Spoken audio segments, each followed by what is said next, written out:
नमस्कार दोस्तों, आपका हमारे चैनल पे स्वागत है। अगर आप हमारे चैनल पे न्यू हैं तो चैनल को सब्सक्राइब ज़रूर करें। चलिए शुरू करते हैं हमारी नई कहानी। पापा ने हमेशा की तरह अपनी बात एक फरमान की तरह सुना दी और तीर की तरह बाहर निकल गए थे।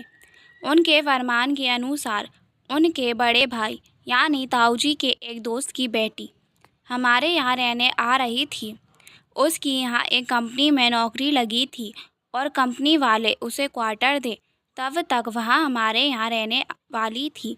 मेरे लिए पूरे फरमान में से महत्वपूर्ण बात यह थी कि मुझे अपना एक कमरा उसके लिए खाली करना था और मम्मी के लिए महत्वपूर्ण बात यह थी कि लड़की विधवा थी। मेरे दोनों कमरे बिल्कुल पास पास और एक जैसे ही थे। एक में मैं अपने ऑफिस की फाइलें और किताबें वगैरह रखता था। पढ़ने लिखने का सारा काम मैं वही करता था। और दूसरा मेरा बेडरूम था। मैंने बेडरूम अपने पास ही रखने का निश्चय किया और फाइलें किताबें वगैरह सब वहाँ लाकर एक कमरा खाली कर दिया। दिव्या अगले दिन ही आ गई थी।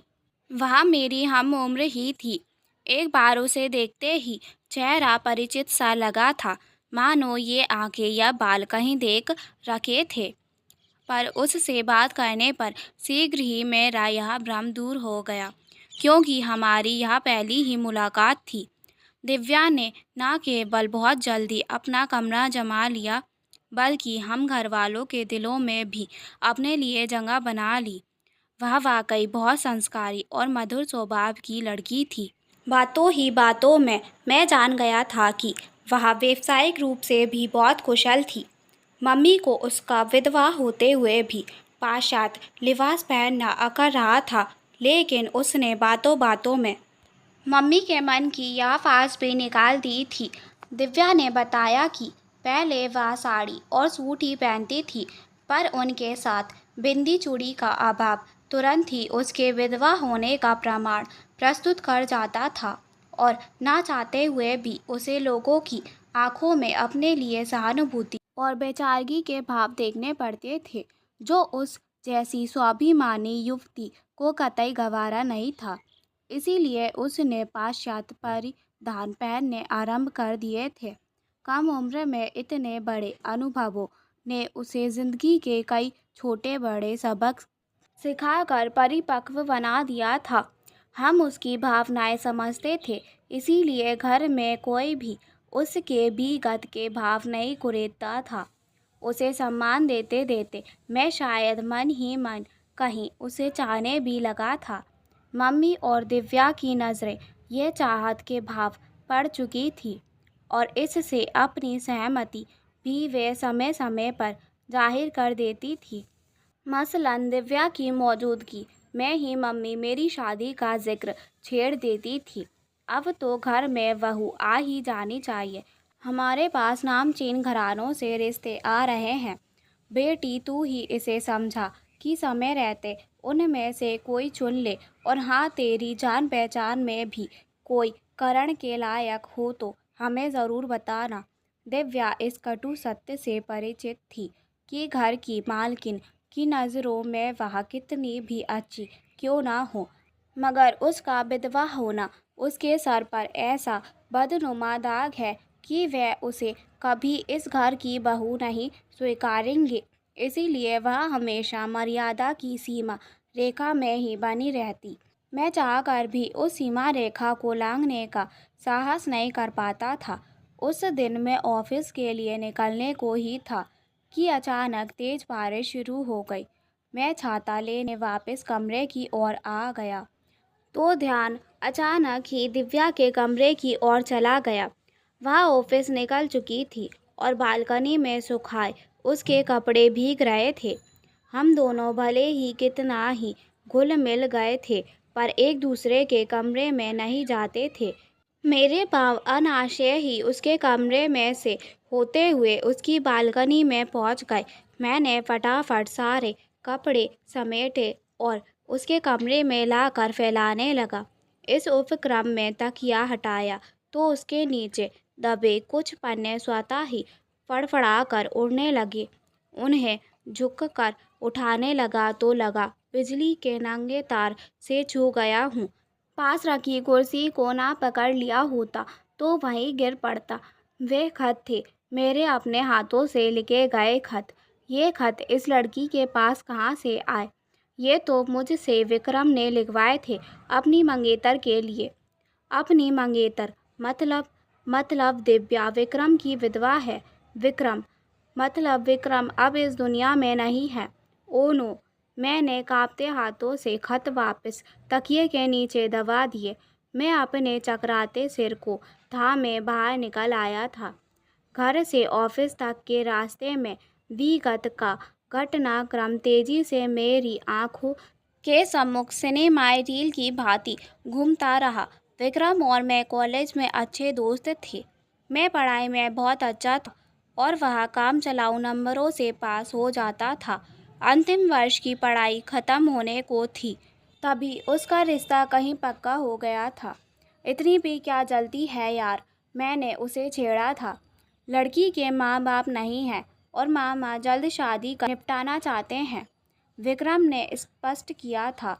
वैसे इतना तो मैंने भी मन ही मन अनुमान लगा लिया था कि कोई मजबूरी में ही यह रिश्ता तय हुआ होगा, क्योंकि विक्रम की तो अभी नौकरी भी नहीं लगी थी, जबकि मेरा कैंपस इंटरव्यू में चयन हो गया था। एक दिन विक्रम थोड़ा मायूस सा मेरे पास आया था। उसे अपनी मंगेतर को प्रभावित करने के लिए एक खूबसूरत सा प्रेम पत्र लिखना था। इसकी क्या ज़रूरत आन पड़ी? मैंने उसे फिर छेड़ा था। लड़की अच्छी पढ़ी लिखी और सुंदर है, नौकरी भी लग गई है। यार, मुझ में बहुत कॉम्प्लेक्शन आ रहा है। कुछ तो मुझ में भी हो जिससे वह मेरी ओर खिंचे। उसकी तारीफ में प्रेम रस से परिपूर्ण एक तड़कता भड़कता सा खत लिख डाल, जिसे पढ़ते ही वह मेरे प्रेम सागर में गोते लगाने लगे। मैंने तो उसे देखा तक नहीं है, और वैसे भी यह काम तुझे ही करना चाहिए। मैंने सफाई से हाथ झाड़ने चाहे थे, लेकिन विक्रम इतनी आसानी से मुझे छोड़ने वाला नहीं था। तू मेरा पक्का दोस्त है, मेरी कमज़ोरियों से वाकिफ़ है, जानता है पढ़ाई लिखाई में मेरा हाथ वैसे ही तंग है। तू यह काम बखूबी कर सकता है, इसीलिए तो तेरे पास आया हूँ। रही बात उसे देखने की, तो मैंने देखा है, मतलब तूने भी देख लिया। मैं तुझे बताऊंगा उसकी आंखें बाल कितने सुंदर हैं। तू बस उस वर्ण को कविता की लड़ियों में पिरोते जाना। क्या तू नहीं चाहता कि तेरे दोस्त की भी कोई इमेज बने? विक्रम इमोशनल ब्लैकमेलिंग पर उतर आया तो मैंने भी घुटने टेक दिए थे। उसके बताए वर्ण के अनुसार एक भावपूर्ण प्रेम रस में पगा खत लिख कर उसे दे दिया था। इसे कम से कम अपनी हस्तलिपि में तो उतार लेना। मेरा क्या दिमाग खराब है जो इतने मोती जैसे अक्षरों को टुकरा कर अपनी मक्खी की टांग जैसी राइटिंग में खत उतार कर भेजूंगा। विक्रम ने खत समेटते हुए अपनी जेब में डाल लिया था। अबे तू मरवाएगा यार, कभी पकड़ा गया तो तेरे साथ मैं भी लपेटे में आ जाऊंगा। कुछ नहीं होगा, और वैसे भी दोस्ती के लिए थोड़ा पिटना भी पड़े तो क्या है। वह हंसता हुआ खत लेकर रफ्फू चक्कर हो गया था, पर थोड़े ही दिनों बाद फिर हाजिर था अगला खत लिखवाने की गुजारिश लेकर। मैं साफ मुकर गया था, पर उसके तर्क बड़े अजीब थे। एक खत ने ही जादू कर दिया है उस पर। देख क्या जवाब आया है। उसने होने वाली बीवी का खत मेरे सामने खोल कर रख दिया था, पर मैंने तुरंत नज़रें घुमा ली थी। प्लीज़ यार, मैं यह सब नहीं कर सकता। अच्छा इसे मत पढ़, मैं तुझे ऐसे ही बता देता हूँ। उसने लिखा है कि वह सच बोलना पसंद करती है, और सच यह है कि अभी तक मुझे लेकर उसके दिल में कोई कोमल भावना नहीं थी, पर अब यह खत पढ़ने के बाद उसके दिल में मेरे प्रति प्यार अंगड़ाइयाँ लेने लगा है। उन मोती जैसे अक्षरों में छुपे मेरे दिल के उदागरों ने उसे अभिभूत कर दिया है। वह पत्र लेखन की इस कला को जारी रखना चाहती है। वह देर तक हाथ जोड़े मेरी चिरोरी करता रहा। मैं उसकी गृहस्थी बसने से पहले ही ना उजाड़ूं, ऐसी मिन्नतें करता रहा। मजबूरन मुझे भी फिर उसके लिए पत्र लिखना पड़ा। 4-5 पत्र मजबूरन लिखते हुए मुझे महसूस होने लगा कि अब मैं खुद ही इसमें रुचि लेने लगा हूँ। हर खत के जवाब की शायद उससे ज़्यादा मैं प्रतीक्षा करने लगा हूँ। मेरी कल्पना में मेरी कविता साकार होने लगी थी और मैं भावों में डूबता उतरता उसके लिए लिखता चला गया था। 25 पत्रों की वह कला विक्रम के विवाह के साथ ही थमी थी। कई दिनों तक तो मुझे बहुत खालीपन महसूस होता रहा। मैंने भी नई नई नौकरी ज्वाइन की थी, इसीलिए उसकी शादी में भी नहीं जा पाया और फिर विक्रम ही दूसरे शहर नौकरी करने चला गया था, तो बस पत्रों के साथ ही दोस्ती का सिलसिला भी वही थम गया था। आज मुझे समझ आया, पहले कभी ना मिले होने पर भी पहली ही मुलाकात में मुझे दिव्या का चेहरा इतना परिचित और अपना सा क्यों लगा था। दिव्या के प्रति मेरी चाहत और भी बढ़ गई थी। क्या मुझे उसे यह सब कुछ बता देना चाहिए? क्या मम्मी कभी इस रिश्ते के लिए राज़ी होगी? मैं अभी इस उलझन से निकल भी नहीं पाया था कि सिर पर एक और संकट मंडरा उठा। पापा एक दुर्घटना में बुरी तरह घायल हो गए। 4 दिन अस्पताल में भर्ती रहने के बाद वे चल बसे। हमारी तो दुनिया ही उजड़ गई थी। गृहस्थी के रथ को कंधा लगाने का प्रयास करते मेरे कंधों पर पूरे रथ की कमान ही आ पड़ी थी। मम्मी को संभालने के प्रयास में मेरे कंधे स्वतः ही मजबूत होते चले गए और इस प्रक्रिया में कंधे से कंधा मिलाकर मेरा साथ दिया दिव्या ने। जिस अपनेपन, समझदारी और जिम्मेदारी से उसने मुझे और मम्मी को संभाला, हम उसके मुरीद हो गए थे। 15 दिन ख़त्म होते होते लगभग सभी नाते रिश्तेदार रवाना हो चुके थे। अब दिव्या ने बताया कि उसे क्वार्टर मिले 15-20 दिन हो चुके हैं और अब वह हमें और कष्ट ना देकर जाना चाहती है। यह सुनकर मम्मी ने तो एक तरह से उसके पाँव ही पकड़ लिए थे और उससे वहीं रुक जाने की मिन्नत करने लगी। मैं भी कतर नज़रों से उसे ही ताक रहा था। दिव्या को पिघलना पड़ा। वह कुछ और दिन रुकने को तैयार हो गई। वक्त के साथ दिव्या को लेकर मम्मी की धारणा बदलती चली गई। दिव्या हर वक्त चट्टान की तरह उनके साथ बनी रहकर उनका मनोबल बनाए रखती। मम्मी का फिर से मुझ पर शादी के लिए दबाव बढ़ने लगा था। हाँ, उनके स्वर अवश्य कुछ बदल गए थे। तू जिस लड़की को चाहता है उसी से ब्याह कर ले, पर शीघ्र कर ले। मैं अब ज़्यादा दिन तक जिंदा नहीं रह सकूंगी। एक दिन मौका पाकर दिव्या ने भी मेरी क्लास ले ली। तुम शादी के लिए हाँ क्यों नहीं करते? आंटी बेचारी कब से इच्छा है उनकी। ऐसे बिना जाने पहचाने कैसे किसी के साथ जीवन भर के लिए बांधा जा सकता हूँ? मुझे तो विवाह की यारी समझ नहीं आती। देखने सुनने में जितना अजीब लगता है, असल में वैसा है ही नहीं। मेरे साथ भी ऐसा ही हुआ था। जब विक्रम से रिश्ता तय हुआ, मैं उसके बारे में कुछ भी नहीं जानती थी। तुम्हारी तरह ही सोचती थी कि कैसे एक अनजान इंसान के साथ पूरी ज़िंदगी काटूंगी। फिर पता है क्या हुआ?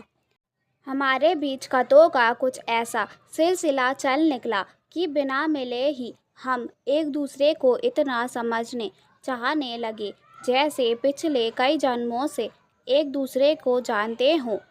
उसके खत इतने भावपूर्ण और उन्मादी होते थे कि पढ़कर एक नशा सा छाने लगता था। शादी के बाद मैंने 1-2 बार उसे छेड़ा भी कि अब वह वैसे रसपूर्ण खत नहीं लिखता। तुम सामने तो हो, किसे लिखूं? वह तुनक कर बोला था। अच्छा, वैसी मीठे बातें बोल ही दिया करो। तुम्हें मेरे प्यार पर भरोसा नहीं है दिव्या। हर चीज़ कहकर या लिखकर ही बतानी पड़ेगी। प्यार के उन अंतरंग पलों में भी वह गुस्सा हो उठा तो मैं घबरा गई थी। फिर कभी उन खतों के बारे में बात करने का साहस नहीं हुआ था। पर सच कहूँ तो आज भी कभी कभी दिल करता है कि कोई वैसे ही प्यार भरे खत लिखे मुझे एकटक खुद को घूरता पाकर दिव्या को एहसास हुआ कि वह क्या बोल गई थी। आंटी की दवा का टाइम हो रहा है। वह वहाँ से खिसक ली थी। 2 दिन बाद ही दिव्या की ऑफिस टेबल पर एक व्यक्तिगत पत्र पड़ा था। पत्र खत्म करते करते उसके पसीने छूटने लगे थे। उसने इधर-उधर चारों नज़रों से देखा। कमरे में विक्रम का भूत तो नहीं है। पत्र की तारीख चेक की। कहीं 4 साल पहले का खत डाक विभाग की मेहरबानी से अब मिला हो। नहीं, ऐसा कुछ भी नहीं था। वह प्रेम में पगे मोती जैसे हस्तलिपि में उकेरे अक्षर, मानो उन्हीं प्रेम पत्रों की कला की अगली कड़ी हो। अचानक दिव्या के दिमाग में बिजली सी कूदी। उसने घड़ी देखी। करण अभी तक घर नहीं आया होगा। उसने तेजी से अपनी फाइलें और पत्र समेटे और टैक्सी लेकर घर की ओर दौड़ पड़ी। अपने कमरे में जाकर उसने पहले विक्रम के पत्र बटोरे, फिर आज मिले उस गुमनाम खत से उसका मिलन करते हुए वह करण की स्टडी टेबल पर जा पहुंची और वहां रखे कागजों को उलटने पुलटने लगी। तुम्हारा शक सही है दिव्या। पहले वाले खत भी मैंने ही लिखे थे और यह आज वाला खत भी मैंने ही लिखा है। अपने कमरे में पहुंच मैं निढाल सा कुर्सी पर पसर गया था और विगत का सारा सच उसके सम्मुख बयान कर दिया था। उस बारिश वाले दिन तुम्हारे कमरे में ये खत पाकर मैं भी हैरान रह गया था। तुमसे बात करके तभी सब कुछ बता देना चाहता था, पर तभी पापा का एक्सीडेंट और फिर वो सब कुछ। मुझे रुकना पड़ा क्योंकि सामने दिव्या फफक कर रो रही थी। तुम्हें मेरी भावनाओं से खिलवाड़ करने का कोई हक नहीं था। वह बिलख उठी थी। मानता हूँ मुझसे गलती हुई। जो सज़ा देना चाहो दे सकती हो। मैं प्रायश्चित के लिए तैयार हूँ। चाहो तो सारी ज़िंदगी तुम्हें ऐसे खत लिखने की सज़ा दे सकती हो। मैं खुशी खुशी भुगतने को तैयार हूँ। बोलो, यह हक दोगी मुझे? एकाएक दिव्या की रुलाई थम गई थी। अब उसकी नज़रें मानो मेरे चेहरे पर एकटक सी जम गई थी। शायद अब तक पत्रों में उफनता प्यार का समंदर उसे मेरी आंखों में भी लहराता नजर आने लगा था।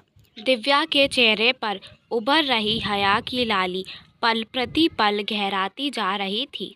दोस्तों, आपको यह कहानी कैसी लगी हमें कमेंट में ज़रूर बताएं और प्लीज़ प्लीज़ प्लीज़ चैनल को सब्सक्राइब ज़रूर करें। धन्यवाद।